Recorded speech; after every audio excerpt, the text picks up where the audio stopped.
let's jump right in. Today we're taking a deep dive into something truly unique, your birthday, January 8th, using this excerpt you sent us from Adam's birthday book. Exciting stuff. It's all about uncovering those cosmic secrets hidden within your birthday. I love it.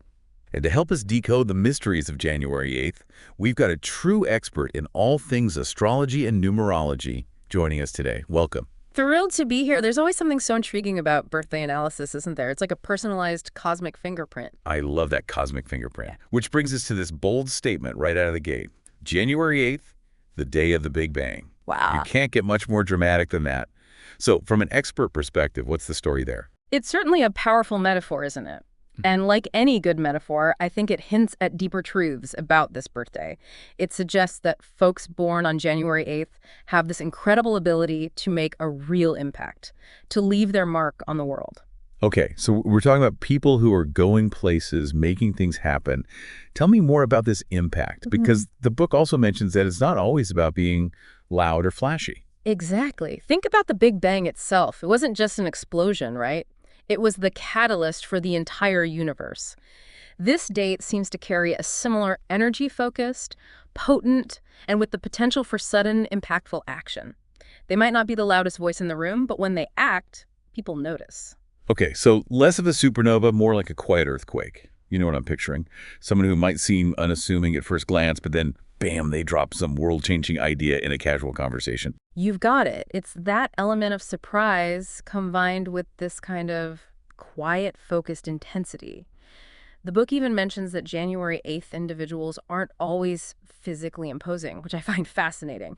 It really emphasizes that this Big Bang energy is more about their inner world, their drive, their determination, than their outward appearance. It's like they've got this hidden power source inside them, carefully choosing when and where to unleash it.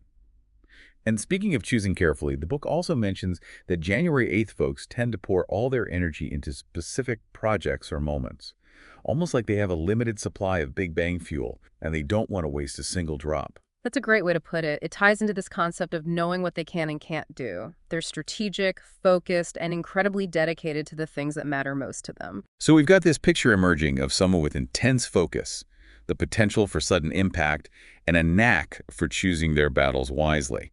It's a potent combination, to say the least. But are there ever downsides to having all this Big Bang energy bottled up inside? I mean, where does it go if it doesn't have a constructive outlet? That's a great question, and it leads us perfectly to the book's point about January 8th individuals questioning established truths. It mentions challenging colleagues, family, even friends on deeply held beliefs. So not exactly wallflowers then, more like, don't mistake my quiet focus for complacency, I'm just busy planning a revolution in my head. Precisely. But it's not just about stirring the pot for the sake of it. It comes from a place of genuinely wanting to understand things for themselves, of not blindly accepting the status quo. Okay, so more like a thoughtful revolution than a chaotic uprising. I'm liking this energy.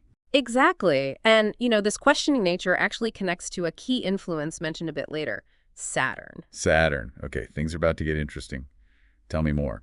While Saturn gets a bit of a bad rap astrologically, it's associated with limitations, challenges, even a touch of fatalism.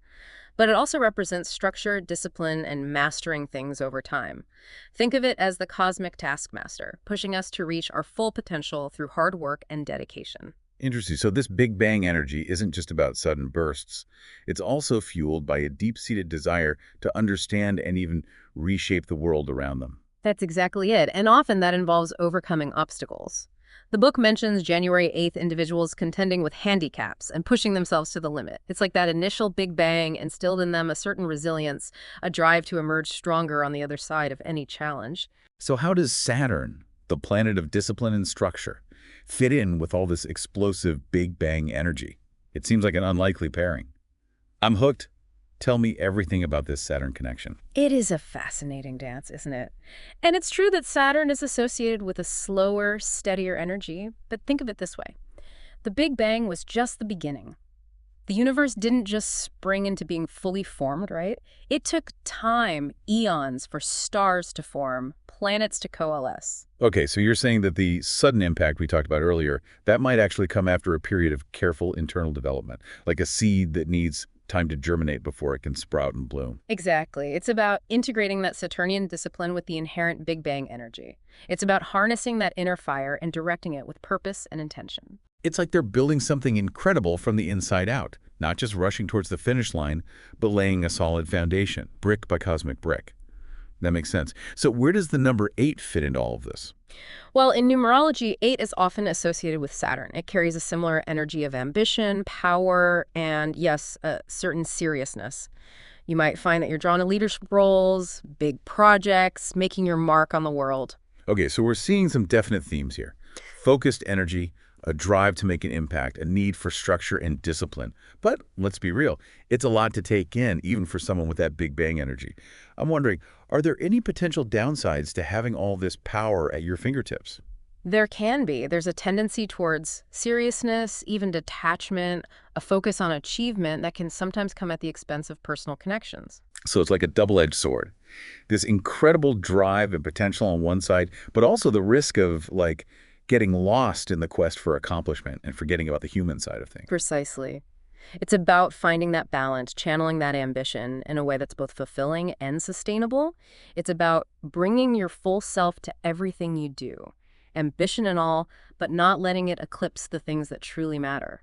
Connection, compassion, joy. And this brings us to another fascinating element from the book, the tarot connection. Oh yeah, the strength card. Major Arcana number 8, right? Feels like we're adding another layer to this already complex cosmic cake. But I'm here for it. It's a layered metaphor, isn't it? And the strength card adds a powerful visual, a queen gently taming a lion. It speaks to inner strength, courage, and most importantly, mastering one's primal nature. I love that imagery. So it's not just about raw power, but about control, about channeling that strength in a positive, constructive way. Exactly. And notice it's a queen, not a king, emphasizing wisdom, compassion, a more nuanced approach to power. It's about recognizing your own strength, but also knowing when to lead with a gentle hand, with understanding. This is really resonating with me. It's like those born on January 8th have this incredible lion inside them, this Big Bang energy, and their journey is about learning to befriend that lion, to work with it rather than letting it control them. And maybe even more importantly, learning to share that power with the world in a way that uplifts and inspires, not overpowers. That's a wonderful way to put it. And just like the strength card reminds us, that journey requires courage, both to face those inner forces and to express them authentically in the world, to own your ambition, your drive, your Big Bang energy, but to do so with a spirit of generosity and collaboration. That's where true mastery lies. Okay, so we've got this potent mix of Big Bang energy, Saturnian discipline, and the queenly wisdom of the strength card. But let's be real, life isn't all cosmic metaphors and archetypes. The book also talks about some very practical matters like health and well-being. How does that fit into all of this? Right, and this is where things get really interesting in terms of how those deeper themes might manifest in your everyday life. The book specifically cautions against isolation, emphasizing the importance of staying connected, which makes perfect sense, given your potential for self-sufficiency. It does. Yeah. I could see how someone with this much going on internally could easily get caught up in their own world, their own projects. And this is where that need for balance comes in again. It's about recognizing that even with all this inner strength and drive, you still need those human connections to thrive. And not just for social reasons, these relationships can actually help ground your energy, provide perspective, remind you that you're part of something bigger than yourself. It's like creating a support system for your soul. Those people who get you, who celebrate your wins, who remind you to come up for air now and then, so important. Absolutely. And speaking of coming up for air, the book also emphasizes the importance of physical well-being for folks born on January 8th. Simple diets, regular exercise, spending time outdoors, all things that can help balance those intense energies. So we're talking about more than just hitting the gym a few times a week. It's about creating a lifestyle that supports both your physical and mental well-being. And when I think about that Big Bang energy, it makes sense that you'd need a solid foundation, a healthy body and mind to harness and direct all that power. You can't launch a rocket into space without a solid launch pad, right? Exactly. And speaking of things that can throw you off balance, the book also cautions against addictive substances, particularly for those born on January 8th. That's interesting. Is it about their personality type? Or is there something more to it? Tell me more. It's likely a combination of factors you know. The intensity of your inner world, the pressure you might put on yourself to achieve, that potential for escapism. All of these could make it addictive substances particularly tempting. It's like looking for a shortcut around those demanding Saturnian energies instead of working with them. So the message here is really about self-awareness, isn't it? Knowing your strengths, but also recognizing those moments when you might be tempted to take the easy way out, to numb out instead of leaning in. Exactly. And choosing to nourish your mind and body instead, that's where true strength and resilience come from. It's about making choices that support your long-term well-being and allow that inner Big Bang to shine in a healthy, sustainable way. It's about playing the long game, building a life that's both fulfilling and deeply authentic.